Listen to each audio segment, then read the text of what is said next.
কারি করব। এই যে তেলাপিয়া মাছগুলো কেটে ধুয়ে একটু গাটাও কেটে কেটে নিয়েছি কুচু কুচু করে, তাতে মশলাটা ঢুকবে।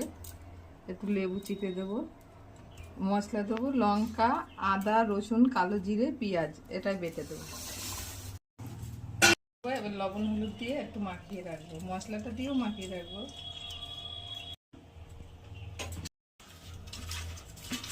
মশলাটা একটু বেটে করলাম, দিয়ে দিলাম। এর মধ্যে অল্প একটু ময়দা আর একটু কর্নফ্লাওয়ার দিয়ে মাখাবো, মাখিয়ে আবার রেখে দেবো।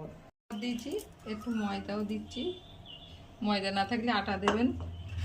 এবার মাখিয়ে রেখে দেবো, 10 মিনিট মতো মাখিয়ে রেখে দেবো। দিয়ে তারপরে গরম গরম ভেজে নিয়ে গরম ভাতের সাথে পরিবেশন করবো।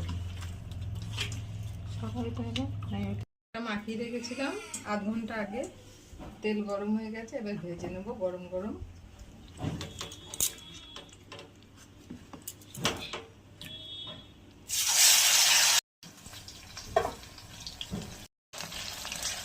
দুটো মাছই আমি এখন ভাজবো, আবার যখন যে খাবে তখন তাকে ভেজে দেবো।